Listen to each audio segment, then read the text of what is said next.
October. I start training Kings MMA. It's like 2 miles from my house, and over there every week have a lot of fighters have a fight, and we continue train over there. And of course, you everybody get a test, get a clear for be safe and train. But I will keep training. Thank you, Chris, and sorry you have to answer these twice. The other one that I asked was if you think Arlene Blencowe is a really tough opponent coming in off 3 straight wins. I think she's deserved to fight for the title. She's coming to good wins, and I believe if Scott Coker puts his fight with me, for sure it's a great match. Santiago. Hi, Chris. Greetings from Amsterdam. You've had such a beautiful career thus far, and when I see you fight, I can clearly see the best Cyborg is yet to come. Like, you are improving every fight. I really love that. The fans really want to see you fight against Kayla Harris. Is that a fight that you want to do in Bellator somewhere down the line?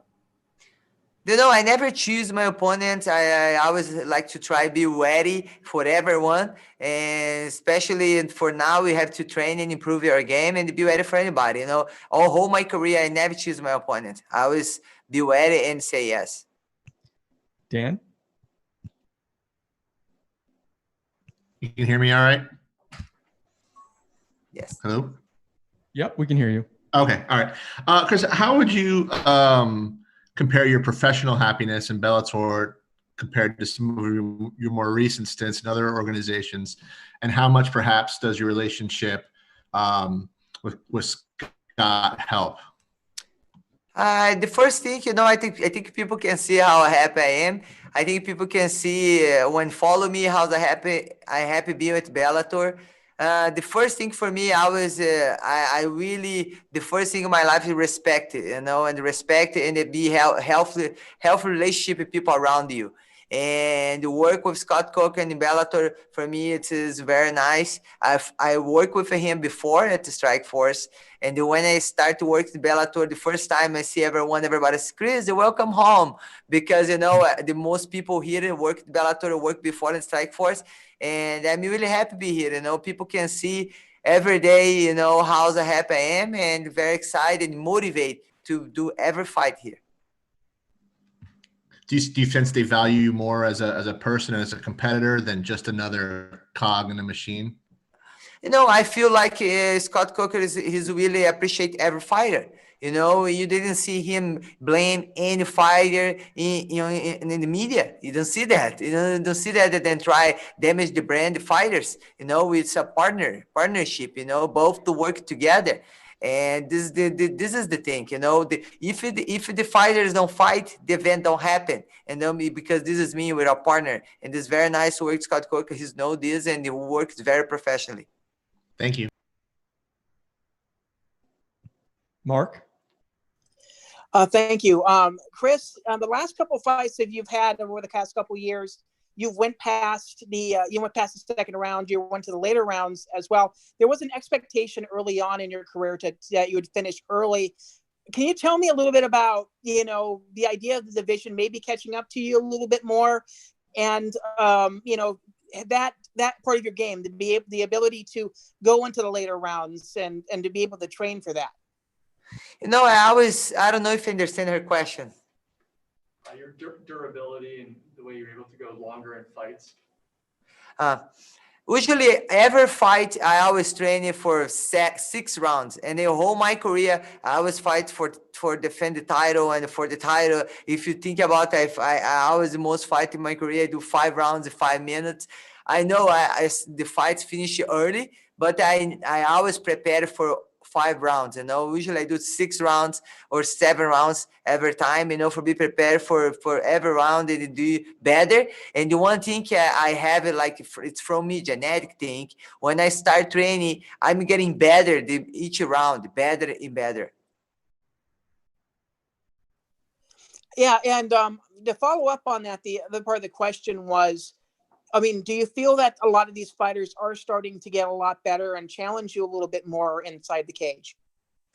You know, I respect all my opponents, and I know almost MMA it's one new sport, but now it started a lot of explosion everywhere. But the girls getting better, and you can see a lot of kids, young kids training mixed martial arts, everything, and it just make me happy see everyone training. You can see the fights, the girls fighting, getting excited and show a lot of improvement. And yes, this is very cool, and it's just gonna get better. Gareth? Yes, just carrying on that question, Chris, about, I mean, it's sad we haven't had a female journalist on the call yet. I hope we do. But you've been around 15 years in the sport. Is the interest now so much greater in women's MMA than you have ever known?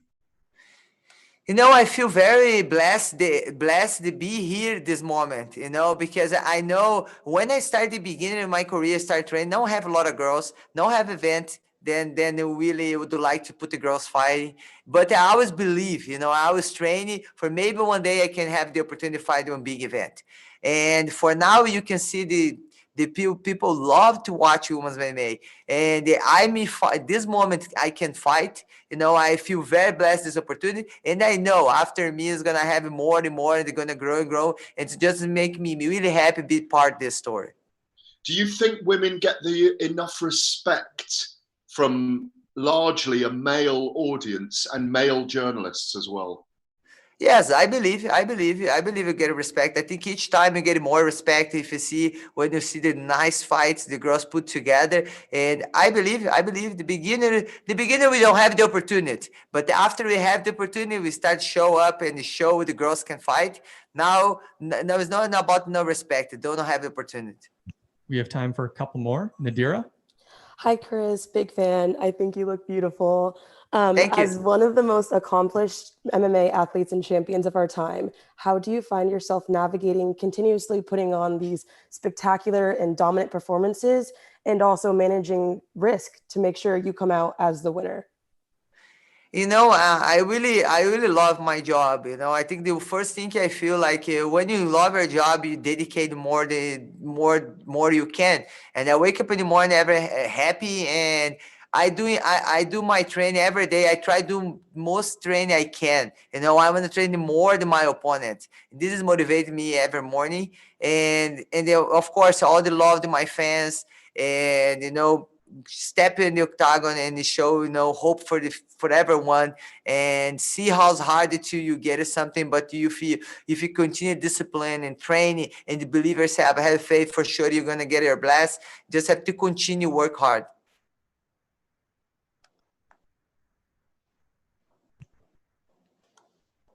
Giancarlo? Chris, just also to follow up on one of the previous questions, you're one of the most dominant fighters like in the sport. Now with CBS Sports being involved with Bellator and the events showing there, how do you hope women's MMA will be, I guess, broadcasted or covered now that it's on CBS Sports? I feel very honored to have the opportunity to open, you know, the first event at the CBS network, Sport Network, and I'm happy, you know, for doing I just gonna do what I do always, you know, do my best and make the people happy to watch it and make people excited and to be the best Thursday night with Bellator. Our last question comes from Lenny March. How's it going, Chris? How are you? I'm good, thank you. Yeah, so in this interview, a lot of people have talked about you going over to boxing and getting fighting Katie Taylor, but recently you've said that you would like to get the cross-promotion fight with Amanda Nunes. Is that maybe a possibility in the future of cross-promotion between the Bellator and UFC? You know, the first thing when I talked to Scott Coker, I knew he can cross over, it can put Bellator fight to another event, and this is very cool. And then when I was over there, I was then don't have the opportunity to give it the rematch. They want to give it the rematch. Maybe in the future, I think the best promoter is to make the best fight that the fans would like to watch. And I talked to Scott Coker and I said, Chris, I'm open for doing that. And let's see the other side would like to do. And just waiting, you know, and to see what's going to be the next for me. I just have to keep work hard and train and wait, see. Yep, I don't want to keep you too long. Good luck this Thursday. Thank you. Great. Thank you for the time, Chris. Appreciate it. Good luck the rest of the week. No problem. Thank you, guys. We'll be joined shortly by Ricky Bandejas. We done? We'll have more things.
We are now being joined by Ricky Bandejas. We'll begin with a few questions from the media. Connor, your line is now live. Hey, Ricky, how you doing? Hey, how you doing, man? Good, good. Thanks for asking. Yeah, just if you look at your time in Bellator so far, I mean, your only losses come to guys that are either rumored to fight for the title, hold the title, or lost that title. So what do you feel like, where do you feel like you kind of stand in this division currently? It looks like we get so close, and every time to make the next step, level up, we seem to be losing. So I'm hoping Thursday we get the win and we come full circle and redeem all those losses. Yeah. And Bellator obviously just added Brett Johns, and you add that to the guys are already there. Obviously Gallagher had a win last weekend, but you have Archuleta, Mix, Pettis, the guys I mentioned before. How do you feel like the Bellator bantamweight division kind of compares to some of the other bantamweight divisions out there? I think it's stacked, man. They signed so many prospects and so many guys for the last year or two, and guys with 0 losses, 1 loss, and I can't wait to mix it up with all of them and see where I stand. Steve Jewin. All right, Ricky, thank you for the time as always. Sergio Pettis has already been mentioned, and is that a fight that you want to get back at some point? Absolutely. Him, Archuleta, and Mix, I'd love to get back in there and redeem those losses. Do you feel like you might have an edge against Archuleta in a title shot, knowing that you've already had some experience with him? Yeah, I think it helps. He fights different. His style's not easily matched with all his movements. So I think next time it would help a little bit more getting in there. All right. Thank you. Thank you. Chris? Chris, your line is now live.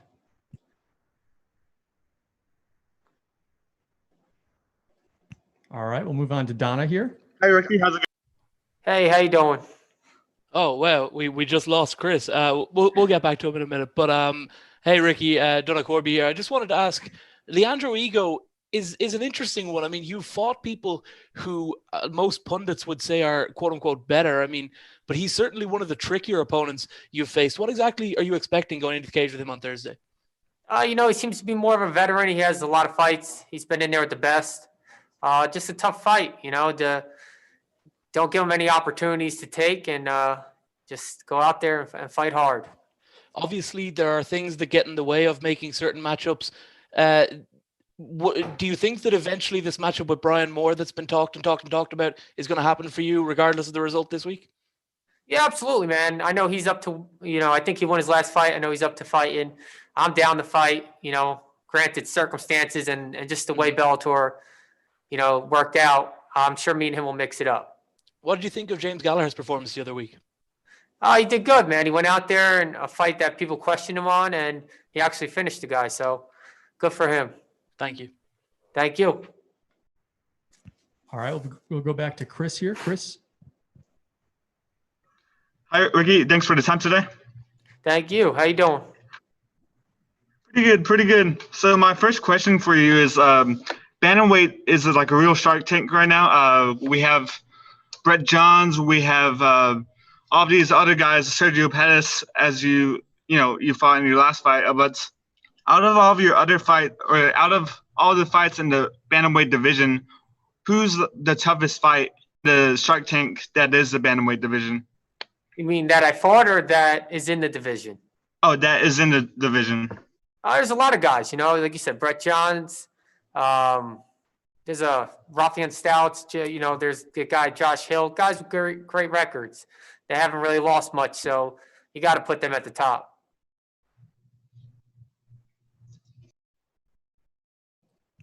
Carlos? Carlos, your line is now live.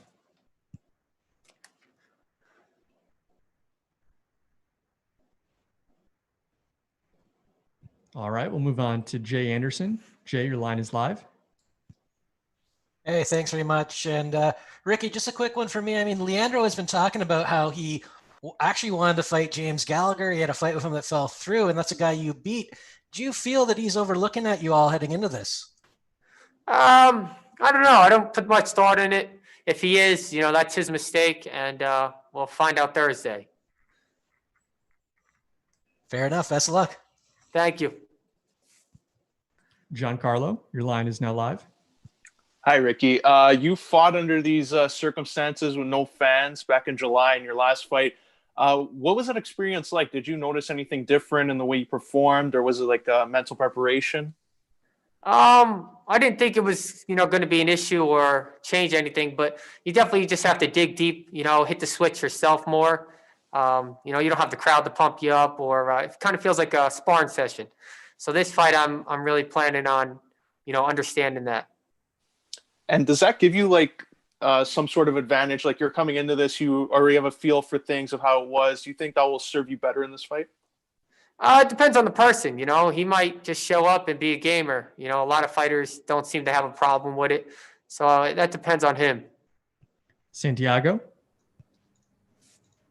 Ricky, greetings from Amsterdam. You have already been to Europe and beat France and Lambo there. Did you like it here? And are we going to see you fight here more in the future? I'm sorry. Can you repeat the question? Yes, so you have already been to Europe and beat France and Lambo here. Did you like it in Europe, and are we going to see you fight more often in the future here? Yeah, I would love to, granted, I think they had a couple shows, but the whole Corona thing happened. So I hope in the future to get out there and mix it up. Good luck on fight night, sir. Thank you. Lenny, your line is now live. How's it going, Ricky? How are you? I'm doing good. How about you? Yeah, I'm good. So someone just mentioned Corona, and it came to my mind. How has it been like training with Corona? Is that kind of restricted in any way? Last camp a little bit, because it was fresh, but now America Top Team, they have a good system running, and they're doing real well, allowing all the fighters to mix it up and get in there. Yeah, that's perfect. Just one more for me. So Bellator have made a lot of signings. Someone kind of said this earlier, Brett Johns, he's now a new talent in your division. What do you make of him, and what do you think he can do in the division? What Brett Johns can do? Yes. I think he can do real well. I believe he only has a loss or so. And, 2 losses, yeah. I think he's going to do, mix up well with everybody. Brilliant. Thank you. Good luck this Thursday. Thank you. We'll take a few more questions here. Ben Allen. Hi, Ricky. So we've spoken about potentially facing Brian Moore down the line, which would be a hell of a firefight. And after already claiming the scouts of James Gallagher and Franz Malambo, do you take any particular pleasure in breaking Irish hearts over at SPG? Nothing personal. I do like to see, the feedback online. It seems like a lot of people enjoy me beating up the SPG guys. So if that's what they want to see, that's what, I'll give them. And obviously, James Gallagher's still got a big name since you beat him, and he's picked up a few good wins since, got a bit of a buzz around him. Would you be interested in granting him the opportunity to get that one back, or have you moved past that matchup? I'm sorry? With Gallagher, James Gallagher getting a few good wins since your fight, would you be interested in a rematch with him at any point? Yeah, absolutely. I would, if that's what Bellator wants, if he wants to mix it up, I have no problem getting out there and doing it.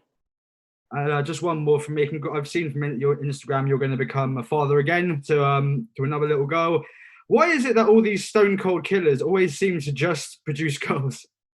I don't know, man, but I wouldn't have mind, 4 girls, that's a lot. Luis Morales. Hi, you're facing an experienced fighter in Leandro Higo, a former Ultimate Fighter contestant. He was the LFA champion. What do you feel is the biggest challenge of facing Leandro? He looks like he's calm when he fights, and he can finish the fight anywhere on the feet or on the ground. So you just can't give him, make a mistake for him to capitalize on. You're expecting a win, obviously, not rushing that. So what would be next for you with that win? Anything, whatever, one of the top guys. I see they sign all these guys, top prospects, and Bellator, the bantamweight division's got a lot of them. So anybody. We have time for just a couple more here. Trevor, go ahead. Hey, Ricky, just looking into this whole pandemic and what's gone on, is there any takeaways you get, or has anything changed during this pandemic? No, nothing really changed. Just the fact you don't fight in front of the crowd. Other than that, training and everything's been going like normal. And do you feel that the crowd is momentum for you at all, or no? You don't look at it like that. Is it just you're putting your game plan into practice? I thought before it wouldn't have an effect or play into my game, but after last fight, I realized it definitely gives me a boost. Our final question comes from the line of Carlos Ortiz. Go ahead, Carlos. How has your training changed since coming from Jersey to Florida?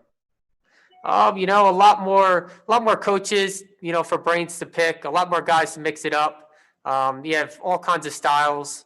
So just the diversity is a lot more than Jersey. Thank you. Thank you. Great. Thank you so much for the time, Ricky. Thank you. Appreciate it. Thank you, guys.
We are now being joined by Syed Awad. We'll begin with a few questions. Steve Jewin, your line is now live. Syed, it's always a pleasure to talk to you. We've had many opportunities in the past, and I'm grateful that you're here and on this card. But how frustrated are you after being in Bellator for over a decade to currently be on a 4-fight losing streak? Is that a question you really need to ask me? I mean, how frustrating do you think it is? I mean, it's always frustrating to lose one fight.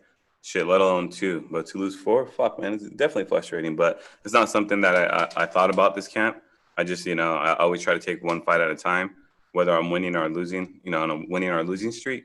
So, I just got to go out there and perform and not put that pressure of being on a losing streak in my head. So that's something, like I said, I try not to think about. And just go out there and perform like I know how to perform and get back on a winning streak after I win. Well, speaking of those camps, obviously things have changed a lot since we saw you twice in October last year. So what's the training like for you now? Honestly, it's been the same, man. I mean, right when COVID hit, I was training before COVID hit because I was supposed to fight back in May. So I was getting ready for a fight in May, and then COVID hit, and so the cards got canceled. Everything got shut down, and I continued training at my house, just strength conditioning. And then my coach called all of us, said, listen, I'm opening the gym just for the pros. So we still trained, you know what I mean? We still trained, we got ready, and then supposed to fight last month, and like a month and a half ago, and then I caught like a viral pink eye, and it lasted like 2 weeks. So they pulled me from the card, and then right away I jumped right back into camp, and now I'm here. All right, one last thing from me. What do you think of Mandel Nalo as an opponent on Thursday? I think he's a good-looking guy. I think he's tall, he's handsome. Yeah, that's what I think. Donna?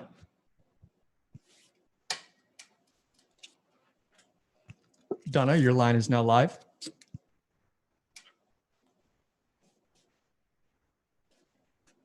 Okay, we'll go on to Mark. Mark, your line is now live.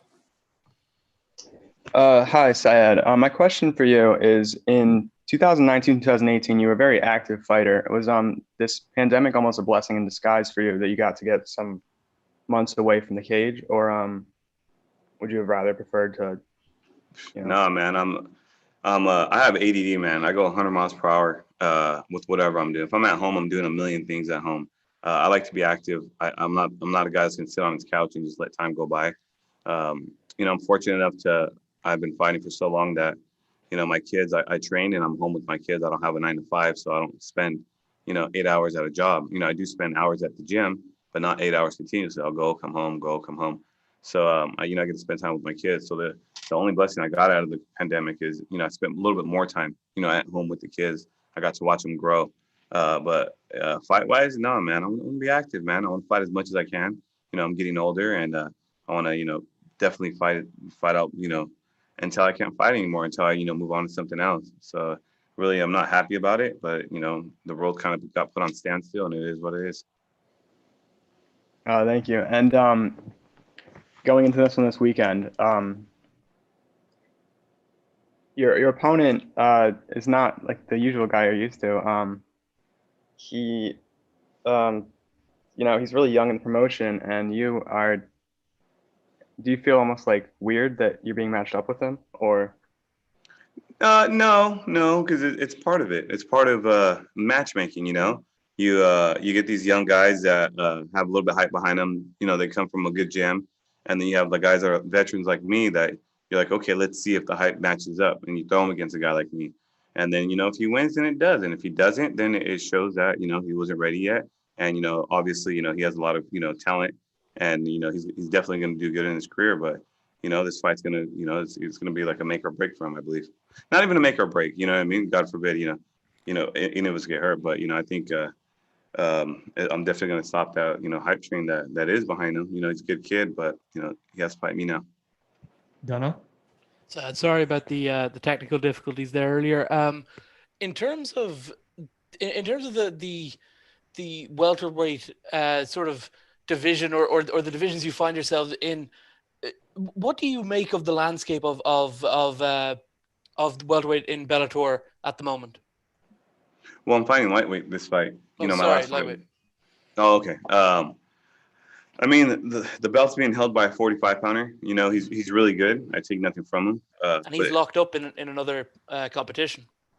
Yeah, exactly. So I think once I win this fight, I'm gonna ask for whoever's the top 2 guys, because I want to get right back in there. You know what I mean? I don't know how much time I have left in the sport. I know I have a couple more years, but sometimes you fight once a year. Sometimes you fight 3-4 times a year.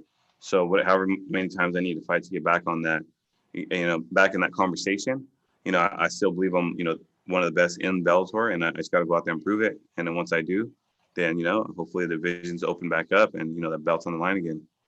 I have 2 more, if you don't mind. One is, did you have any trepidation about coming back and fighting during the situation we're in at the moment? I know that cases are back on the up and things like that. Were you in any way concerned about getting back in the cage? Not at all, man. If you live in fear, you'll never be able to accomplish anything. You know what I mean? No matter what's going on. And that's one thing I don't do. I don't live in fear, no matter what's going on, no matter how bad the situation is for anybody. I mean, I still wake up every day. I still have my coffee. I kiss my babies, and I go about my day. Whether there's a pandemic outside or whether everything's open. So I don't live in fear, no matter what's going on, and I'll never let something control me. Maybe this question's been touched on before, but do you feel that this fight is make or break for you in the promotion? I mean, it's up to the promotion. You know what I mean? I feel like I put my neck out there whenever they needed me. I never turned down the fight. I fought, I broke my ankle 2 weeks before one of my fights. This is 3 fights ago. I literally broke my ankle, bone in my ankle, and I still fought. I cut the top of my foot 5 days out before I fought Gertz, and I got stitches, but I had them put them in the inside, and I glued the top of my foot just so nobody would see it. I still fought. When I fought Benson Henderson, I tweaked my back really bad. I couldn't get off the stool when they called my name to go stage. I couldn't get off the stool. They were like, "Dude, what's wrong with you?" I was like, "My back's just." I heard it before this fight, so I got up. I was like an old man, but I still went out there and I fought. And I put my lineup, myself out there plenty of times. And I don't plan on losing regardless. So when I win, I plan on staying with Bellator and making my run back for the title. And we'll see how it goes. Thank you. Lenny? Hi, Sad. How are you? I'm doing great. How about yourself? Yeah, I'm doing good. Thank you for asking. Before this fight, you said you envisioned an early round KO or even a 3-round war with your opponent. What type of Sad Awad can we expect to walk into the Bellator cage this weekend? I mean, I feel like you guys always get the same one. I always fight, go out there and fight the way I know how to fight, unless my opponent runs from me. Whenever I was in, times I was in boring fights, it was either my opponent tried to wrestle me and I just, was scrambling or whatever. And then, or, that my opponent ran from me and, made it a boring fight. So I don't see Mondale running from me at all. He likes to come forward. I like to come forward. And I know his ground game's, pretty slick. So who knows? He might come and try to wrestle me and make it an interesting fight. And if so, I feel like my ground game's, pretty solid. My wrestling scrambles are really good. So I think I'll make it a 3-round war if that happens. If not, I think I can catch him. And I'm sure I'm gonna have to take one and give one. So you guys can see a good fight. Yeah. So while we're talking about the previous fights, what have you kind of learned from your previous losses? I mean, I don't know, man. I don't know. You know what I mean? It's there's little things. I'm pretty aggressive in some of my fights. Like when I fought Gertz, I kind of thought I won that fight. And I was aggressive. I was controlling the whole round. I did get dropped, but I came back and I still feel like I won the round. I'm like, what else could I do besides go out there and finish them? Fortunately, it's kind of hard to finish somebody that's backpedaling. But I take nothing from Gertz. He's a great guy. He's a great fighter. But I feel like, like I thought I won that fight, but I just know I got to kind of put my foot on the gas pedal a little bit more in some of these fights because it's kind of hard to win a decision these days when people kind of point fight. Rick Sanchez. How are you? Great. How are you? Good. My question is, what's your motivation going through after those 4 losses, and now you're getting yourself to fight again? So what is like your motivation going through this again to fight this card? I'll be honest with you, man. I've been doing this so long. I don't need a loss to motivate me more. If I wasn't already motivated to train as hard as I could possibly train, then you're in the wrong sport, man. Because if you didn't train as hard as you could, you go into the ring with doubts in your mind, and you go in the ring with doubts in mind, you're screwed. You know what I mean? Because once that cardio kicks in, you get tired and you start playing tricks in your head, and you're like, I wasn't ready because I didn't train hard enough. So that's not one thing I do. I train extremely hard, whether I'm on a 4-fight losing streak or a 4-fight winning streak. So the only different thing I made this camp or this past year that I changed since I was on my winning streak is I'm back with my head coach. My head coach, they've known me since I was a kid, and I was on my winning streak with them. And then I kind of steered away and, kind of got, lost a couple of fights. But, I'm back with him doing my striking, my jiu-jitsu, my wrestling. But I'm still doing my conditioning with the training lab where they've really excelled me with my conditioning. So I feel like you're going to get the best of me this fight. Our final question comes from the line of Luis Morales. Go ahead, Luis. So, Sad, there is no secret on your losing streak, but also no shame in that. You lost to Benson Henderson and Paul Daly. For this one, you're the more experienced fighter. So what's different entering this fight? Just my experience. I mean, the difference between me and him, I believe, is my experience. I believe I'm more well-rounded. The kid's gonna come to fight. He's a great striker. He hides a lot of his stuff. He's good on the ground. So I think it's gonna be a great fight. And hopefully my experience pulls me through and I get the win. All right. Thank you very much for the time, Syed. Good luck the rest of the week. Yep. Thank you, guys.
We are now being joined by Patricky Pitbull. Begin with a few questions from the media. Steve, your line is now live. Patricky, thank you for always coming to chat with us for these Bellator fights. And with Jaleel Willis, he's got 4 decisions in his last 4 fights. In your last 5 Bellator fights, you've got 3 knockouts. So is he really ready to stand and trade with a power striker like you? Só não entendi a parte final. Ele está perguntando, a parte final, ele perguntou se você acha que ele está preparado para ficar em pé e trocar com você. I don't know if he know he's prepared to stay with me stand up, but I know about me. I'm ready to stay. I'm ready to beat. I'm ready to kick. I'm ready to take him down. I'm ready to make my jiu-jitsu. I'm ready to all. I don't care about him. I know about me. All right. And with you having not lost a fight in Bellator in the last 3 years, are you on the cusp now of a title shot with another win, or is that a little awkward since your brother is the champ? Como você já ganhou três vezes já, ou tipo essas outras lutas, 3 anos sem 3 perder. anos seguidos, se você vai, tipo, você já está preparado para lutar para o cinturão, e como é que você sente que seu irmão é o campeão, né? I'm ready for the fight I'm ready to fight for the belt for a long time, but I have just one opportunity to fight for the belt. 12 days before the fight, I'm substitute the opponent and going, but it's no excuse. So I'm very happy about my brother with the belt, but he wanna see me with the belt too, because I'm the brother, his brother. So he wanna change the belt to my hands, and I wanna the belt. I'm fight for the belt. All guys from MMA wanna fight for the belt. All guys wanna this opportunity. So I want my second opportunity, with time to train like a champ, with time to train hard, to take the belt and get the belt. Jay Anderson.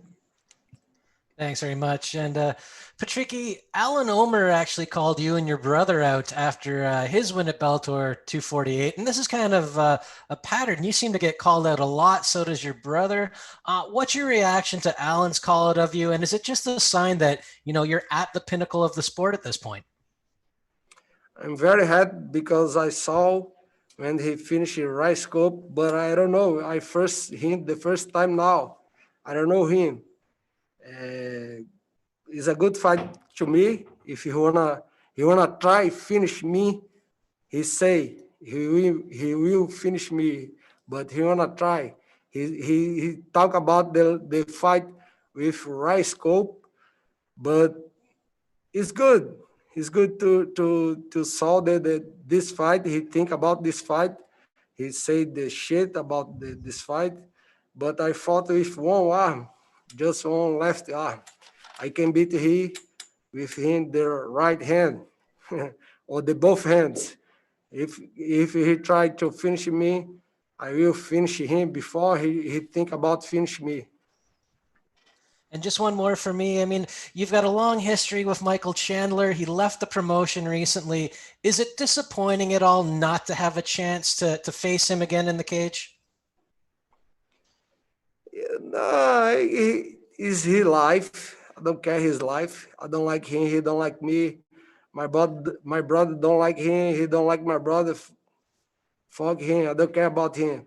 He go out to the Bellator, and the life change all time. One day I can eat, another day I can don't eat. I don't care. I life for Tuesday. Tuesday is my day. Is my new job. Donna, go ahead. Ricky, how's it going? I heard, or I know that you were supposed to fight Peter Queally about a week ago in the world before COVID. Are you disappointed that you won't get to face Queally for the foreseeable future? Yes, for sure, because I know I will beat him easy from the Irish fans. Do you think eventually you will get your chance to fight Peter, though? I wait for him anytime. Last one from me.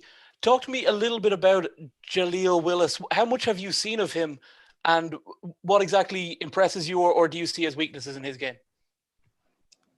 He has a game little same with Peter Queally because he like to kick, he like to fight for decision, and he's a tall guy, and I'm the same.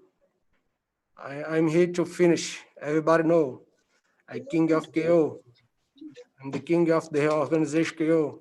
I will finish. I will try all time finish my opponents. I don't care about my opponent.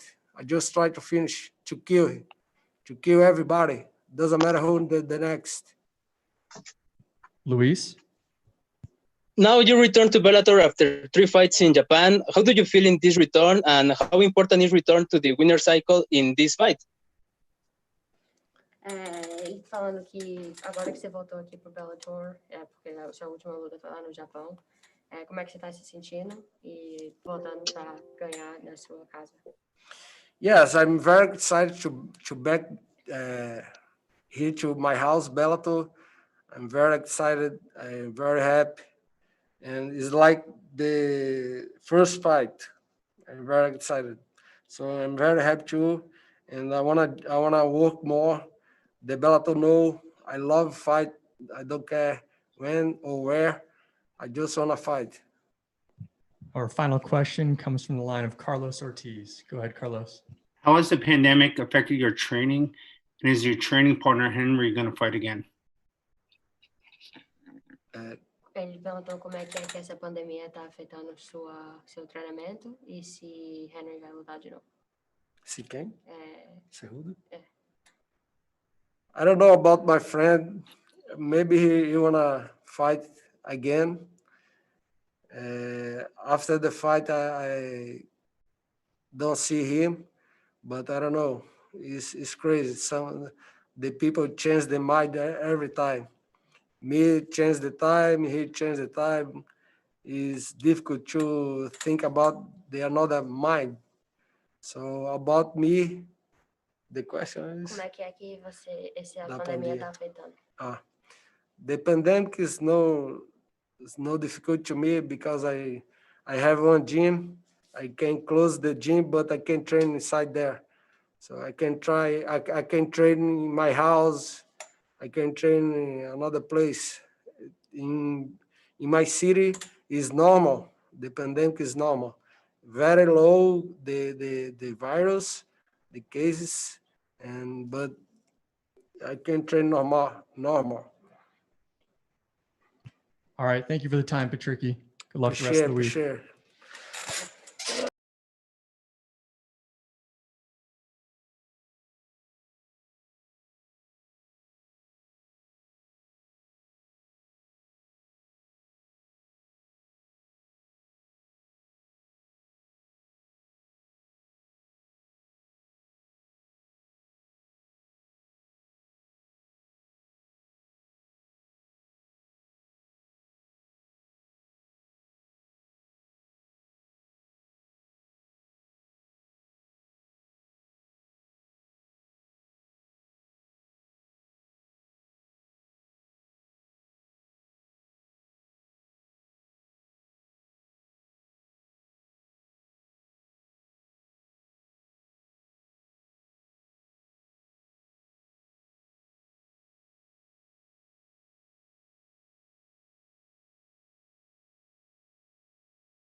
We are now being joined by Leandro Higo.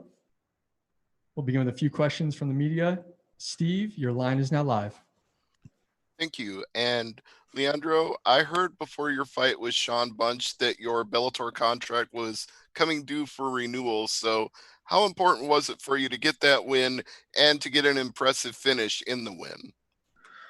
Fala a importância da sua última luta contra Sean Bunch, porque foi a última luta no seu contrato, e fala a importância dessa vitória e vitória com highlight finish. Foi muito importante, né? Tava vindo de 2 derrotas, né? Tava um pouco pressionado por conta das 2 derrotas que eu sofri as 2 derrotas, uma derrota para o Calderon, outra para o Pico. Foi muito importante fechar meu contrato com a finalização e sobre um grande nome aqui nos Estados Unidos. E isso aqui já ficou para trás e agora o novo Leandro tá surgindo. So it was real important for me to get a victory over one of a big name in the U.S. In Sean Bunch, and I was coming off 2 losses against some of Bellator's best, and Darren Caldwell and Aaron Pico, and it was very important for me to get back on the right track and against a big name like Sean Bunch, and here we are now. And speaking of people fighting the best of the best, it is a similar situation with Ricky Bandejas, where he had back-to-back losses to Patrick Mix and Juan Archuleta. So it seems like you guys are both fighting the best. How does it feel to now be fighting each other? Que vocês lutavam contra dois dos melhores dentro do Bellator, e ele está bem lutando Archuleta e Patrick Mix também. Então, vocês já lutou os melhores de todos os melhores. Como está sentindo agora vocês competindo? Não tô com pressão alguma, porque eu sempre luto com os melhores. Desde o começo da minha carreira eu venho lutando contra os melhores.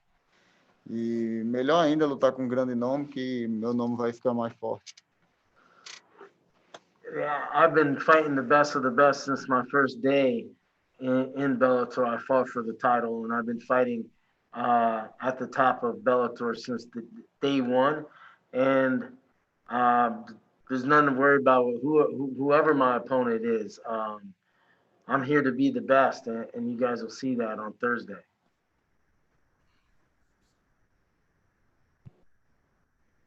Donna, your line is now live. Hey, Leandro, Donna Corby here. The first question I wanted to ask was about Ricky Bandejas himself. This is a fight that I've been calling for, a lot of people have been calling for. Do you think that obviously you fought champions, you fought Darren Caldwell, of course you fought Aaron Pico as well. Is Ricky, though, one of the toughest tests of your career? Você lutou contra os melhores. Você acha que Ricky Bandejas é dos exames mais casca grossa na sua carreira? Nunca. Já lutei com caras bem mais fortes, bem mais preparados que o Bandeja. O Bandeja é um grande atleta, mas não chega nos pés dos caras que eu já lutei. No, I've fought the best of the best, and those guys have shown how good they are, and Ricky doesn't present the same as some of those champions that I fought. He doesn't hold a candle to them. Eric, is that you back there? That is me. I want to hear both of your opinions on this one. What did you think of James Gallagher the other night? O que você acha de James Gallagher outra noite? Rapaz, eu lutaria com James Gallagher nos dois. Cara, James Gallagher, ele colocou numa entrevista que lutaria com qualquer um do Bellator. Depois dessa minha vitória de terça-feira, eu quero ver se ele vai lutar contra qualquer um mesmo, de verdade. He said that after that victory, he said he wants to fight anybody in the division. I want to see after my victory on Thursday if he's willing to be a man of his word. What do you think, Eric? I think for the easiest fight in the division for Leandro Higo would be James Gallagher. I'd prefer a title shot, but those guys got something for each other. So anytime the Pitbull brothers goes against SVG, you're going to see a massacre, and that's always good for TV. Thank you, boys. Thank you. Thank you very much, bro. Connor, your line is now live. Hi, Leandro. How you doing? Go ahead, Connor. Okay. The last fight you shared a card with Patricio. Now you get to share the card with Patricky. How much does it impact you knowing that you're sharing the card with Patricky this time around? A última vez você compartilhou, lutou com Patrícia no mesmo evento e agora, Patrick, fala sobre esse impacto nesta vez você lutar no mesmo card de Patrick. Isso aí a gente ia lutar no mesmo card, estava escalado para Dublin, mas alguns problemas não deu certo e a gente está sendo escalado aqui no mesmo evento. Sempre onde os Pitbull Brothers vão lutar, o impacto vai ser grande porque é sinal que vai ser selvageria. Selvageria, sabe o que é isso? Selvagem. Selvagem? Sim. Tá, okay. So we were scheduled to actually fight on the same card in Dublin on our planned invasion of Conor McGregor's team, SVG. But because of COVID-19, everything was moved around, and we're fighting again just on the same card, but not against those same opponents. And it's always good to fight on the same card as the Pitbull brothers because it's the savagery becomes present during fight week. Yes. And you talk about COVID. Obviously, that has set a lot of fighters back, but you haven't fought for over a year now. What has been your biggest takeaway from that year away from the cage? Por causa da Covid, você não lutou em ano agora. Mas o que você aprendeu esse ano fora do jaula, fora do octagon, grade? Sim, aprendi a esperar, ter paciência e que tudo vai acontecer no momento certo, na hora certa. I've learned to wait and wait for the right moment, and everything's going to happen at the right time. That's what I learned. We have time for one or two more. Chris DeSantiago, go ahead. Hi, Leandro. Bantamweight division is stacked, like I said earlier in my interviews. But we have Brett Johns, Sergio Pettis, Juan Archuleta. Is there a dream fight that you're looking forward to in the bantamweight division right now? Qual luta você queria mais? Luta dos seus sonhos nessa divisão? A luta dos meus sonhos sempre vai ser a do cinturão, né? Eu trabalho todos os dias para ser o campeão. E eu creio que depois dessa luta eu tô um passo a mais na divisão para poder disputar esse título. So my dream fight is always about being the world champion. So whoever's got the belt, that's what I work for every day of my career is to become a world champion. And so that's always going to be my dream fight. And after this Thursday, I'm going to be one step closer to making that dream come true. Muito obrigado. Obrigado, ele falou. Sim. And our final question here comes from Lenny March. Lenny, your line is live. How's it going, Leandro? How are you? How are you? I'm fine. And you? Yeah, I'm good, thank you. So you've been fighting since 2006 and you fought all over the world in the Ultimate Fighter, in your native Brazil, RFA, LFA, the list goes on. And now finally we're at Bellator. What would it mean for you to get the belt and become world champion in Bellator? Você lutou em todos os eventos, todo mundo, e se você ganha o título mundial, o que isso vai significar para você? Legado. Legend. I've become a legend. Os eventos que eu participei, eu fui campeão. I've been champion in every organization that I've entered, and this would add to that legendary career. Mm-hmm. This would be the cherry on top. Yeah, in your last fight, you snapped a 2-fight loss streak. How important was it for you to get back on track and get back in that win column? A última luta você venceu, depois vendo de 2 derrotas. Qual foi a importância dessa vitória? Tirou peso bastante grande das minhas costas, né? Vindo de 2 derrotas. E me levou um caminho diferente, né? Mudou a água e creio que eu vou permanecer muito tempo nesse caminho da vitória, onde eu mereço estar. So it was a lot of weight that was taken off my back by winning the last fight of having to win the last fight of the contract. That way I could evolve now into the new fighter that I'm going to show you come this Thursday. Great. Thank you so much for the time, Leandro, and thank you as well, Eric. Good luck the rest of the week. Eric, would you like to show the camera what you got on there?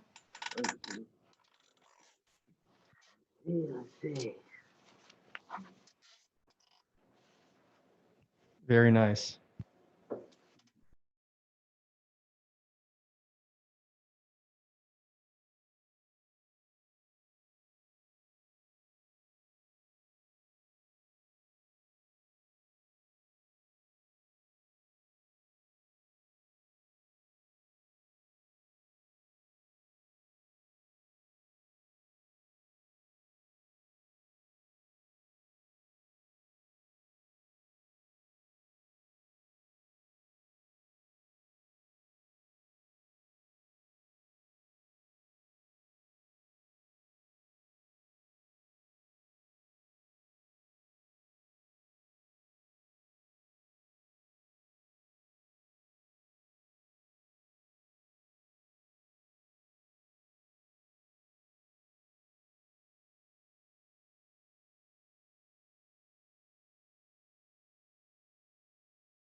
We are now being joined by Mandel Nallo.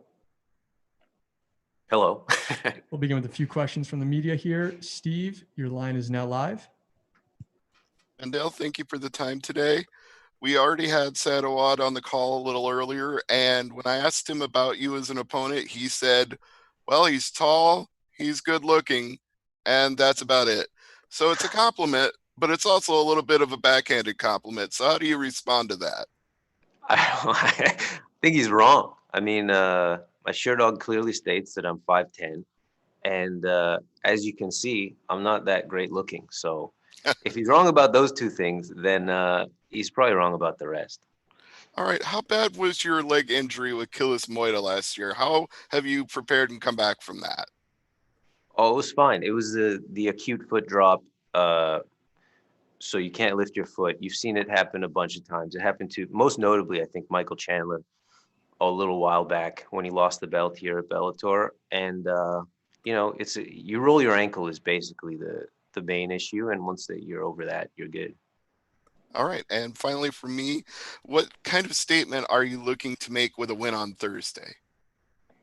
I guess a statement. I don't know. My fights kind of speak for themselves. It doesn't really matter what kind of statement you make if you win a fight. So yeah, just a win. I'm not trying to make any statements. Jay Anderson. Hey, thanks very much. And Mandel, welcome back. I did speak to Sad earlier in the week and got a little more out of him than you're just handsome and tall. One of the things that he said is, I mean, you come from a good camp, and he doesn't believe Firas is going to let you stand in front of him. He's too good at game planning for that. I'm not expecting you to give any secrets away, but what is the approach to a guy like Awad who just flat out comes to fight and loves fighting? Yeah, a guy like that is you're kind of lucky to fight him because he's fought so many times. You know stuff about him. The game plan, as with every opponent, is to eliminate the things that you think they can do well against you specifically. You know, so that's it. There's no real specifics that I can get into. I mean, just because fights don't really play out the way you expect them to. So yeah, just work on stuff the guy's good at, and you should be all right. And, you know, speaking of TriStar, I mean, how big is it to be there, to see guys like GSP, who's, you know, as far as I know, still going to the gym? How much of an impact has that had on you? Early days, it was huge. I mean, obviously that was the draw to go there. And since I've been there now 10 years plus, it's very inspiring and encouraging to see guys that you every day think are, you know, some of the best guys in the world, and you're essentially one of them because you're there every day with them. Does it take a while to kind of get that feeling that I belong, this is my home, I am one of them? Yeah, for sure. You always kind of have that, you know, apprentice mentality in a place like TriStar. But at the end of the day, you hit all the sparrings in the week and every training in the week, and you're competitive with the guys there. You just kind of form that opinion of yourself. All right. Best of luck on Thursday. Thank you. Donna? Mandel, tell me, do you have any trepidations about fighting during the current worldwide scenario we're in at the moment? No, I don't. I mean, I've been telling everybody, I just feel lucky to have a fight and be able to work. That's it for me. I mean, outside of that, no. I'm just no, it doesn't stress me out that much. Have you been happy with how things have been since you've come into the Bellator bubble in Connecticut? Yeah, it's been great. I mean, it's been, as far as I know, super safe. I wish I had you could move around more. That's how safe it's been. So yeah, it's been great. Obviously, Sad is your most experienced opponent. Is he the kind of guy that you wanted coming back from the year layoff? Were you kind of asking Bellator, give me these tough challenges? I think that like once you sign to a big promotion like Bellator, that's what's going to come your way. So I wasn't expecting anything less. And of course, I didn't know what kind of matchup I was going to be offered. And when we heard about this one, this is like, I thought it was amazing. So Yeah, I guess to a degree, I was hoping for it. Thank you, buddy. Luis Morales. Hi, I have two questions for you. Coming after your first professional loss, how different are you entering into this fight? So yeah, not too different. I mean, maybe my outlook has changed as far as what you can expect to happen minute or second to second in a fight. But outside of that, you know, my approach hasn't changed much as far as training or my life or anything like that. Talking about unusual nicknames, you have one for sure. Why did you choose yours? It kind of happened by accident, honestly. It's an Instagram handle, and then because I don't really post my face on there, people would ask me, "Hey, are you Rat Garbage?" And then, you know, people seem to like that name, so it stuck. But I didn't really choose it. Our final question comes from the line of Ben Allen. Go ahead, Ben. Hi, Amando. So you're going to be taking on Saad Awad, who is maybe on a bit of a poor run of form at the moment, but is certainly a very established name in the Bellator lightweight division. Where do you think a victory over him puts you amongst the division? I think it puts me right in there. I mean, a guy who has a record as long as his, a patch of 4 losses could happen anywhere, and it really doesn't mean much. So I think he's still very relevant in the division, and beating him makes me relevant in the division. And just one more from me. Someone previously just touched upon your nickname, which is incredibly unique, and the Instagram page. I just got to ask, do you make that art yourself? And do you have a personal vendetta against rats or something? No, I have an appreciation for rats. But yeah, I make that stuff myself. Cool. All right, Mandel. Thank you very much for the time, and good luck the rest of the week. Thank you very much.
We are now being joined by Jaleel Willis. We'll begin with a few questions from the media here. Phoenix, your line is now live. Hey, Jaleel, you probably remember me from the LFA. It's Phoenix Carnivale. Proud of you, bro. It's really great to see you in Bellator.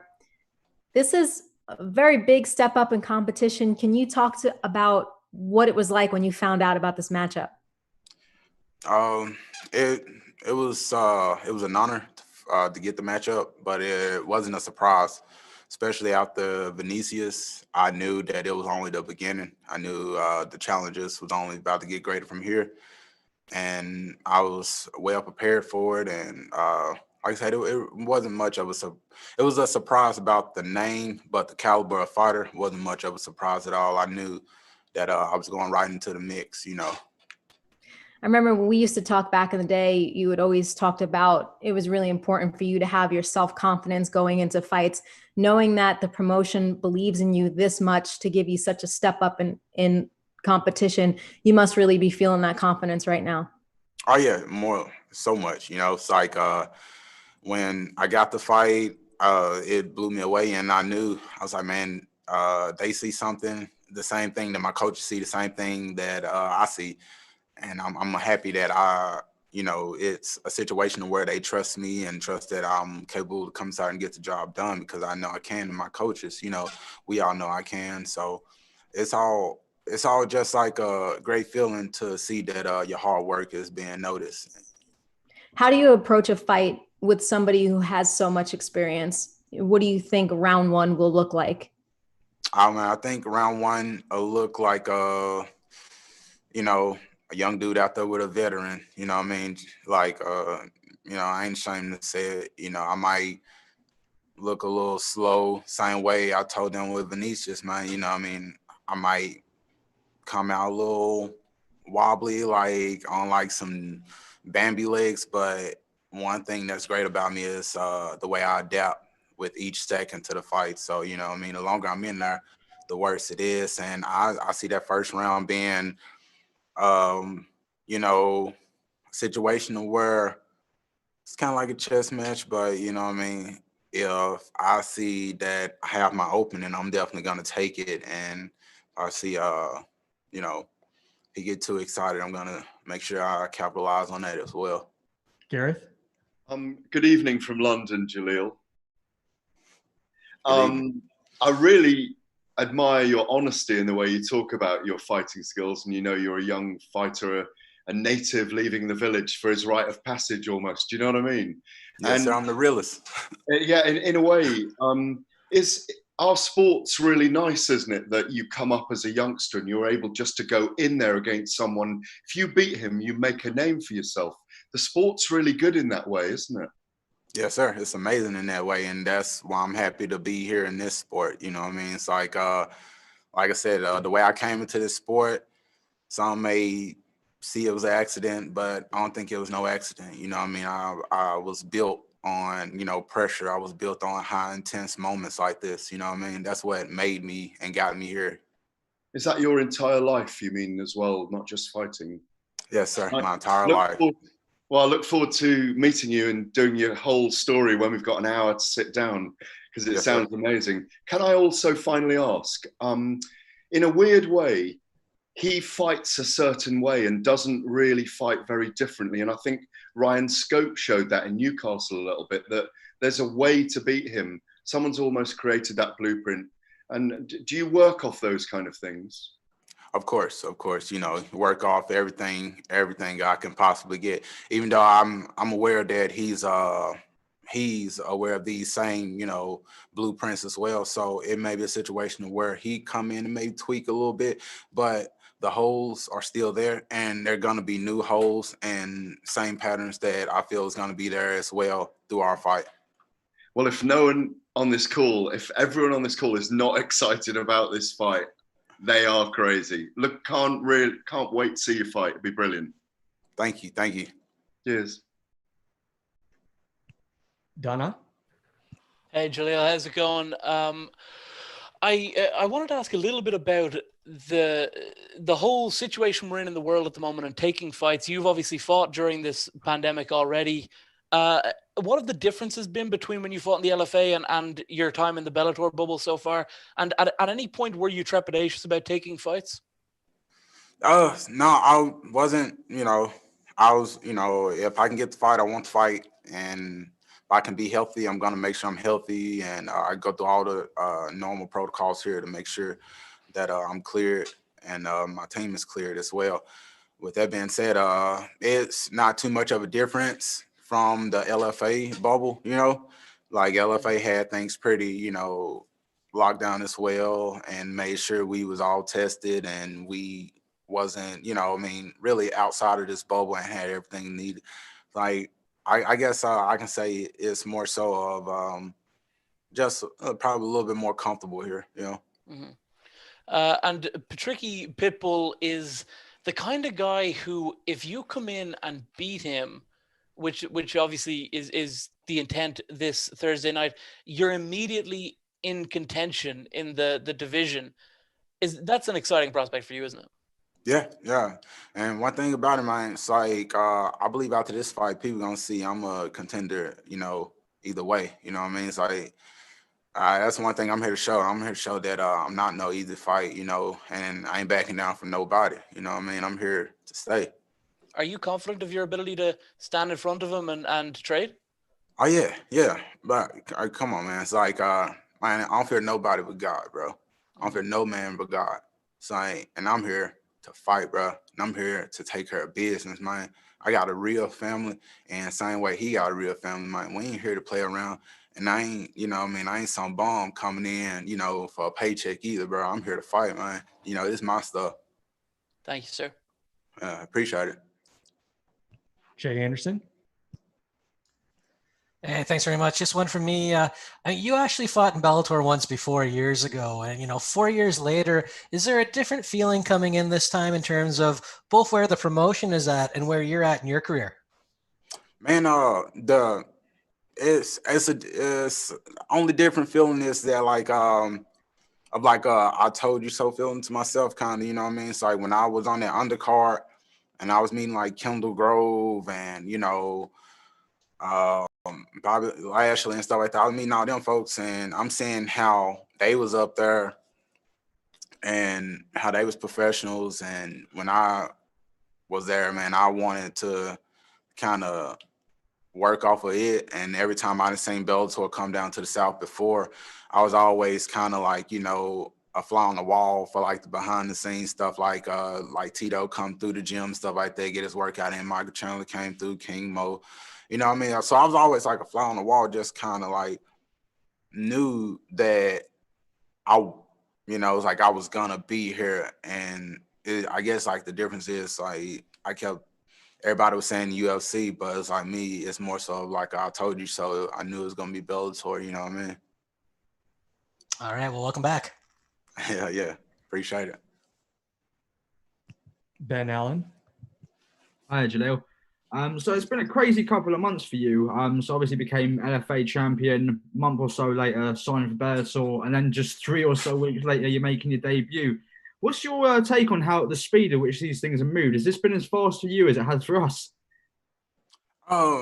It's my take on it is more so of like I knew that things was gonna come at me fast, once I got stuff rolling, once me and my team got things rolling, especially with me being active in 2020, with the whole pandemic and stuff like that.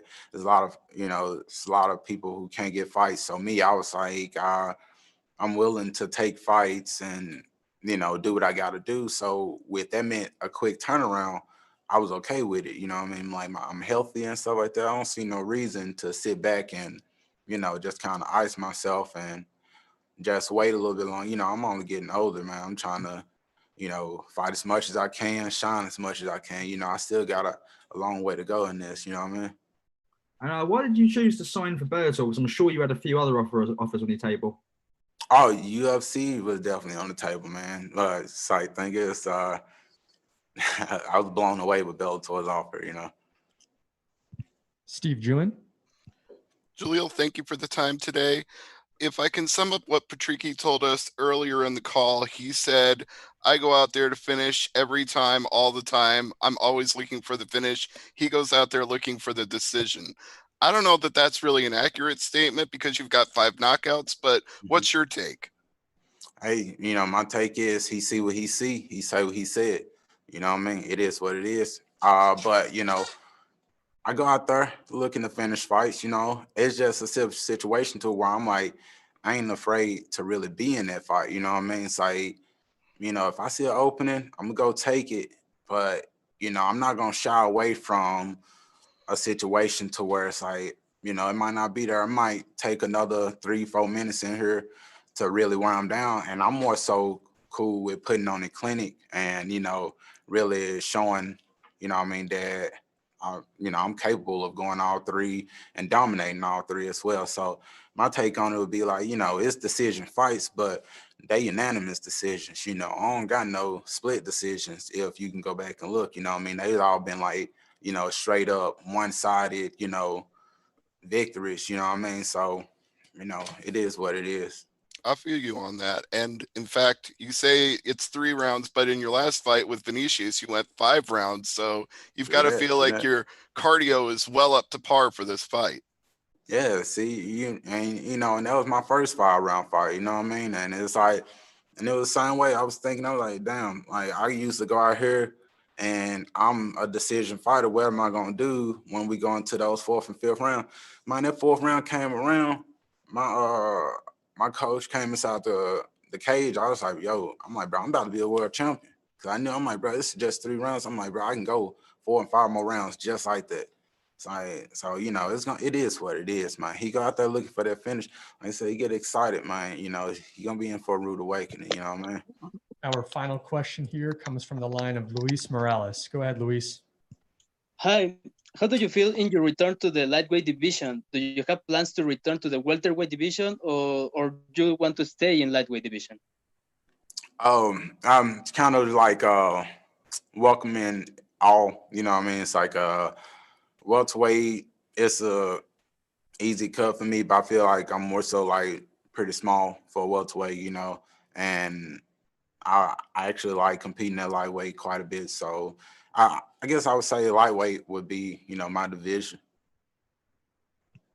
All right, Jaleel, thank you very much for the time and good luck the rest of the week. Thank you, sir.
We are now being joined by Arlene Blencowe.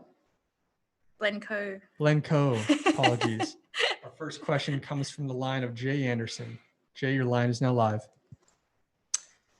Hey, thanks very much. And Arlene, welcome back. Congratulations on the opportunity. And I got to start with the obvious. I mean, so many fighters have tried and failed against Cris Cyborg. What's the key to you being successful where those others have failed? So many people have tried and failed, but not all of them. I feel like there's obviously things that have been exposed in more recent times. Hopefully I can also expose them. So did you take a look at that Nunes fight as a blueprint? Do you feel that that maybe also shattered the mystique that Cyborg had in the featherweight division? Oh, definitely. At the end of the day, she's human. She's very, like, she is beatable. In saying that, like going back to the Nunes fight, like when you watch it, it really could have gone one of two ways. They were both swinging and all it would have taken was for one of Cyborg's punches to land on Amanda. So yeah, it really is a shame that a rematch wasn't like happened between the two of those. I think that would have been an interesting fight, but it did show that she was beatable. Something that no one else has done. So yeah, I take definitely comfort in that. But I always said that was a way to beat her, was just to put it back on her, I guess. So it'll be exciting on Thursday. The last one for me, I mean, preparing for a title fight is a tough job at the best of times. We're not in the best of times. We're in a pandemic. We've seen all sorts of restrictions in terms of social distancing and closures, everything else. What has camp been like for you for this fight? We've been lucky. There was a period there where like all the gyms were closed in Australia, which meant that we couldn't go to our gyms and do our training session. As I just said in another interview, I am lucky that I've got a setup at home, which allowed me to keep training. But I've been able to, like, it's been a good 3 months now that the gyms have been open back up. So all's been back to normal for me in a sense. So I've had a very, very solid camp. It took on a lot of help from other gyms and had more training partners come on board. And I was pushed very, very hard this fight camp. Donna? Arlene, I'll admit I'm guilty of this as well. But on this media call with Chris earlier, there have been a lot of questions about other people, Katie Taylor, Amanda Nunes, not a huge amount about Arlene Blencowe. Do you feel you're being overlooked in this fight? I'm kind of glad that I am being overlooked, really, because it's making all the odds back at home for people that are putting money on me. I know that, the odds are against me, but all the greatest success that I've had in my life, in my fight career, has come from me being an underdog. And, us Aussies are known to be battlers, and we strive, we thrive, I should say, as underdogs. And I think I'm going to shock the world on Thursday night. You mentioned Aussies being fighters, and of course there's a lot going on in Australia at the moment with these lockdowns and everything else. Was there a chance maybe that this fight wasn't going to happen, or that you would have to do it in some other place, or was it easy enough for you to get to the States for this? I was lucky. I mean, we had to do apply for travel exemptions and that, and I feel very, very I am very, very grateful that, obviously I was granted them, because, there's a lot of people, and the world is a crazy place at the moment, and people have been denied travel rights to, attend funerals and bigger things in life. And I feel like, obviously fighting for a world title is a very, very big thing, and it's a big thing in my life, but, not to be able to do travel at the moment for a funeral, that to me is, a lot worse. So, grateful. I am also thinking that, the fight this year being allowed to happen is awesome too, because I thought this year was just going to be a complete write-off, that, 2020 was just going to be a year of growth and training, and that, when the world goes back to normal, or what form of normal will be, next year would happen. But stoked that it's happening this year. Gareth? Good evening, Arlene. London calling. Hi. I was with Leah McCourt, the Bellator featherweight, on Saturday night in Paris at the event, and we both feel this is that, and Leah, I'll use Leah's words, that Arlene really needs to impose herself early in the fight as well. And you are a very imposing person and fighter. Is that really important, that you get Cyborg's respect early in the fight? Definitely. And I, as I said in another interview, she senses fear, and she feeds on and thrives off that. So if she sees that I'm on the back foot, or, in danger, or she can smell fear on me, she's going to jump on that. And I guess she's also got a point to prove too. This is her first title defense, so she's going to want to get in there and get the job done, probably pretty early too. It's a 5-round fight. I know that, as the rounds go on, she will start to wear. So, it's very, very important that I, state my dominance in that fight early on. And is it important in another way? Obviously, your ring sobriquet or your cage sobriquet, anger fist, we know what that means. That we know you're heavy-handed as well. Is it, timing always beats speed, beats brawling, doesn't it? And I wonder whether you seem like you want to really enjoy the moment in a sense, and I don't mean that in a masochistic way, but in a way that if you stay calm, you've got the tools to be able to do it in the exchanges. Yeah, definitely. If I showed that in my last fight with Leslie. Yes. yeah, it's just a matter of, hitting and moving and waiting for the opportunity. Not every punch, as my coaches say to me, not every punch has to be a hard punch. So, yeah, it's just, hitting and moving and setting your punches up. And yeah, obviously everyone knows that boxing is my background, and, obviously be relying heavily on that in this fight too. I feel like my boxing craft is more dominant than hers. So yeah, hopefully it'll show. Happy boxing and moving on Thursday night. I wish you the very best. Thank you very much. Thank you. Connor. Hey, Arlene, how are you? Good, thank you. How are you? Good. Thanks for asking. Just from like your social media, I mean, it seems like you've really been enjoying the whole process of fight week and the lead up to the fight. Is this any different approach from the last time you had a Bellator fight? Just trying to maybe enjoy that process a little more? It's something that we've focused on a little bit more, in the last year or so. I suppose it's always been a year since I fought now anyway. It's just about enjoying it. Like, it's no secret I'm getting called a grandma on social media. Bellator has some terrible, horrible fans with their comments, but, the soccer mum, this and that, like, it's no secret. I'm 37 years old. So, I don't say I'm at the end of my career, but I'm definitely at the peak of my career. But, in the coming years, I will be slowing up and, finishing my career. So it's these moments like, far out, I'm fighting for the Bellator world title against CRIS CYBORG. That's huge. So why am I not enjoying it? So I'm lucky that, my partner's super supportive, and he's just, through the grueling parts of fight camp where I'm sore, I'm tired, early mornings, late nights, this and that. He's like, enjoy this part. And I have. So for the most part, enjoying being in the gym with my training partners and, them helping me and pushing me, because, in 10 years time, I won't have that. I'll look back and go, I remember the days when I did this, or remember the days that I flew over to America and fought for Bellator and had, the whole world watching me. So yeah, why am I not here enjoying it? So yeah, obviously it's a big fight. There's a lot of, there's a lot of pressure there, this and that, but this is what I do. I'm a fighter, and yeah, I'm here, I'm enjoying it. Ben Allen. Hey, Arlene. So Cyborg's been pretty much carrying the torch for female featherweight since before you even made your pro MMA debut. So is it fair to say that you've had your eye on this particular fight for your entire career? And if so, how does it feel now the moment's finally come? For sure. I remember watching Chris, it was her return to the cage after her suspension. She fought another Australian girl, Fiona Muxlow, in the Invicta cage. And I'm pretty sure that's the same card that Rose Namajunas fought. She did the flying armbar. I might have to, don't quote me on that. But I just remember watching these girls. So I was actually in camp, and it was a week out from my first MMA fight, my first ever MMA fight, which was a professional fight, because I was already a professional boxer. And yeah, these girls came in, and then Chris fought, and I was just like, wow. She just blew me away, because I thought she was just aggressive and she was dominant and she was everything that I wanted to be in the cage.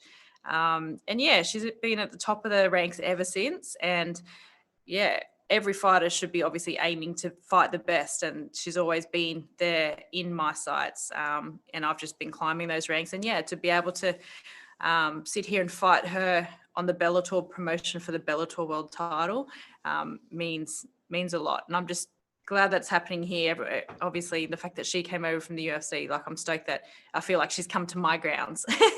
Because yeah, I've been here now for almost 6 years, signed with Bellator. This has been my home for a long time now, and this is where my home will continue to be, and I'll be staying here until the end of my career. And as you alluded to earlier, you come from a pro boxing background, and I know MMA is a very different sport, but Cyborg is obviously an accomplished striker in her own right. How do you think your stand-up matches up with hers? I think my boxing, my hands, like are more precise.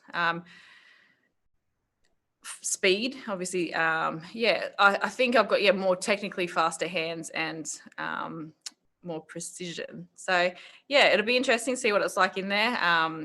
You don't have to hit someone hard with those 4-ounce gloves. So yeah, hopefully on Thursday night I can demonstrate how good my boxing hands are. Hit and don't be hit, as they say. Mark?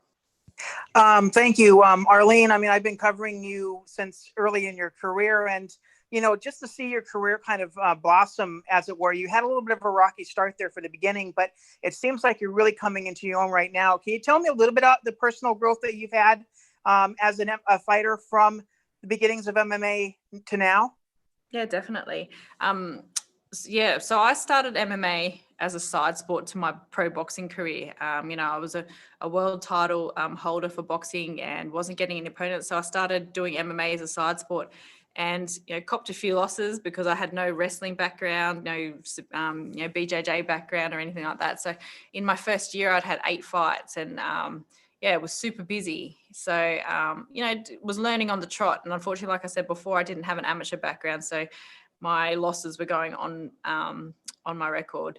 So up until I was signed with Bellator, I was actually taking it as a side sport. And when I got signed to Bellator, my record was 5-4. So, and that's another reason why I have been so loyal to the Bellator promotion, was because they gave me that shot and that opportunity on the world stage when, these other big promotions, another big promotion in particular, wouldn't give me a shot. And that's why they deserve my loyalty, because I've sat here and I've worked hard over, the last 6 years, and I've fixed that record.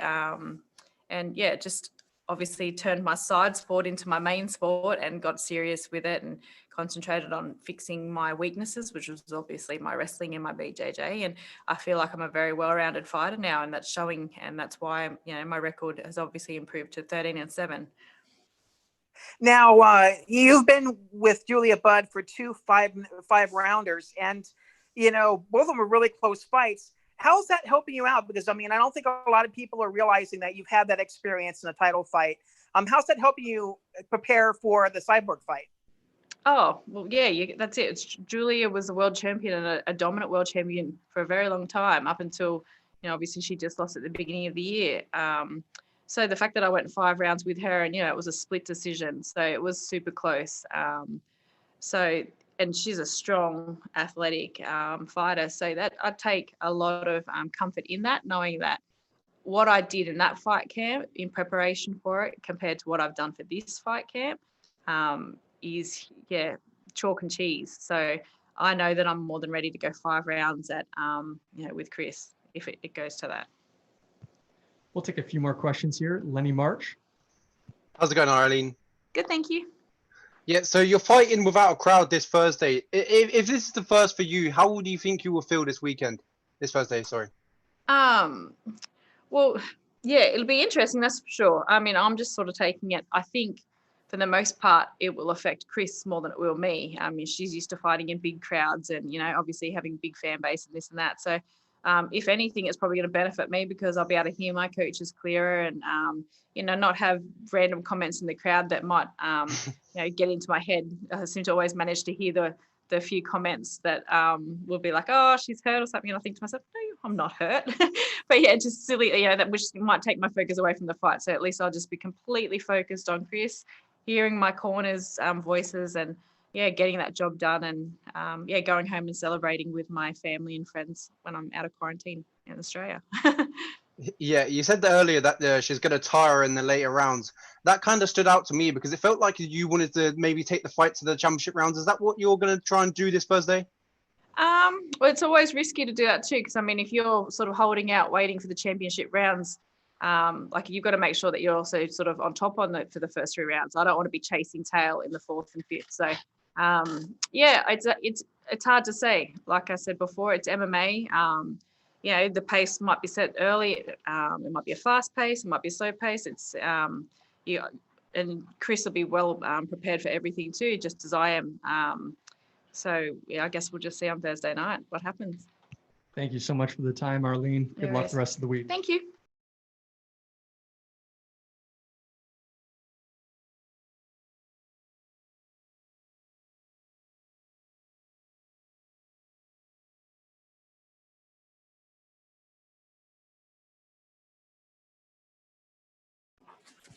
Next up, we'll be joined by Christian Edwards.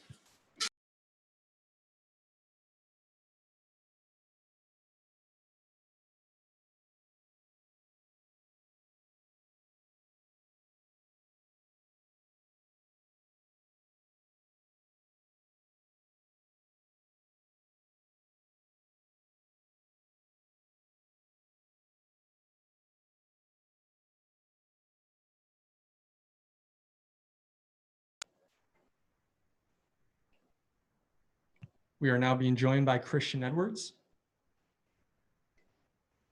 Please remember to click the raise hand function if you have a question. Christian, tell us about your fight week. It's been good so far. It's been a great experience. I love coming out here to the Mohegan Sun, and you know, this is what I've been dreaming of since I was a little kid. You know, so I'm, you know, feel good. I'm ready to perform on Thursday. How have preparations been going? Good. I've just you know, been training and, you know, getting ready and preparing for, you know, a hell of a fight. You know, Hamza Salimi's a tough guy, and I've just been, you know, doing everything I can to make sure I give the best performance I can. Now, you've already mentioned your opponent, but tell us what you see in his fighting style that may pose a challenge for you. You know, I noticed that he is a very kick-heavy guy, and he likes to throw a lot of kicks. And I don't think that it poses much of a threat, but I'm definitely going to be ready for it at the same time. I'm not overlooking him by any means. And I feel like this is going to be a good stylistic matchup for me. I feel like it really plays in my favor. We'll now take some questions from the media. Ben? Hey, Christian. So your last fight saw you go the distance for the first time in your career after blowing through a lot of your opponents. How did it feel going the whole 15 minutes? Felt great, man. Honestly, you know, I was just talking to Rich, the matchmaker, a few hours ago, and I was telling him that this is honestly, like, I mean this with all my heart. Like, that's the funnest fight I've had out of all three of my fights for Bellator so far, just because, you know, it was fun knowing that I can go that full 15 minutes, and I got to showcase all of my skills, you know, my grappling, my striking, my wrestling, you know, all of it in one fight, you know. And it was, you know, it's a good feeling getting a knockout with like a head kick or a punch or whatever. But, you know, it's good knowing that I have that capability in me to push a good pace for a whole 15 minutes. And you're about to go into your fourth professional fight, all of which have come underneath the Bellator banner. How do you feel about the fact that you've sort of developed in the cage under a major promotion as opposed to a lot of guys who have done it on the more regional circuit?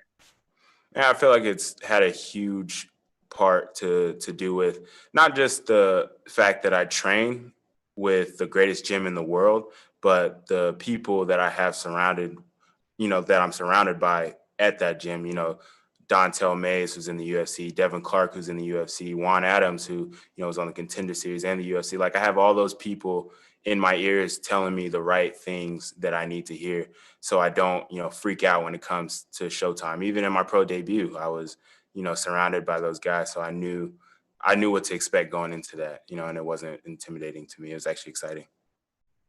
Just one more for me. So if you score your fourth win in Bellator on Thursday night, what do you want next? Are there any particular names in the division that interest you? Honestly, you know, I'm going to trust that my manager is, you know, going to be on top of his game when it comes to getting me the right fights. But of course, I think I can hang with the best in the division. And, you know, if, you know, my manager and the matchmaker feels like I'm ready for, you know, a top 10 guy, or not even a top 10, just like a real like contender, somebody who's, you know, relatively known in Bellator, then I'm ready for that, because I can hang with those guys and I can beat those guys, I believe, genuinely. Donna? Hey, Christian, how's it going? In terms of fighting during the whole pandemic or whatever that we're in at the moment, did you have any concerns about stepping into the cage, about going and fighting at the moment, or were you happy to do it at the first chance? I was honestly so excited to, like, when Bellator started doing events again, I was excited because I knew for a fact that they were going to hit me up sooner or later, because you know, even if there is a pandemic going on right now, you know, I'm still going to take the chance I can to, you know, perform and, you know, put on a show because it's not, you know, like, for a while there wasn't any other sports going on but MMA, you know. And when Bellator started doing events again, I was just excited to be able to, you know, compete and do something, you know, for the people that like to watch competitive sports, you know. So it's a good feeling knowing that we're back in business and doing events again. Of course, you're 3-0. You haven't had a great deal, aside from your last fight with Marco Hutch, you haven't had a great deal of time in the cage, be it in the pro or amateur ranks. Are you happy with the speed at which Bellator are building you? You know, sometimes maybe guys have been pushed a little too quickly, then perhaps there have been other guys who've maybe been put on the slow burn for too long and it's come back to hurt them. Are you happy with the speed at which things are working for you in Bellator? No, I'm definitely happy with it. I think that they have really been, like trying their best to, get me good fights, and not just, like good fights, but challenging fights too, to see where I'm at as, like as far as my development goes, and just like how my, stay here in Bellator is going to be, because I think that they're, a little skeptical because, I'm 3-0, as a pro, and I've had all my fights for them. So, of course they're going to be skeptical to give me like a top, like a real contender or like a top 10 guy. But I know my own improvement. I, trust my coaches and I trust my teammates to prepare me in the right way. So, I think that once they finally do give me a real contender or a top 10 guy, they'll see that I'm here to stay and I'm going to make a lasting impression in Bellator. One more from me, and if you don't want to answer this question, please feel free not to. But as an athlete who is a person of color in America at the moment, of course, there's a lot of pressure for people to use their platform to talk about Black Lives Matter and about diversity issues and things. Do you feel that pressure, and do you feel like you should be making statements on things like that, or do you think that athletes should be allowed to just compete in their sports and not have to worry about it? Yeah, I don't, like I try not to speak on those things too much when it comes to my sport, because in my sport and just my gym in general where I train at, it's people of all nationalities, people of all religions. We all come together and we all enjoy the same things and we do the same things. So, we bond through what we do, and it's, it's not that I don't care. I'm not saying I don't care, but it's just, I don't experience that type of hate and that type of inequality that's going on in some places. I am aware of it, but I don't experience it myself. So I won't pretend that I do. Thank you for answering, man. Of course. Thank you very much for the time, Christian, and good luck the rest of the week. Yep. Thank you.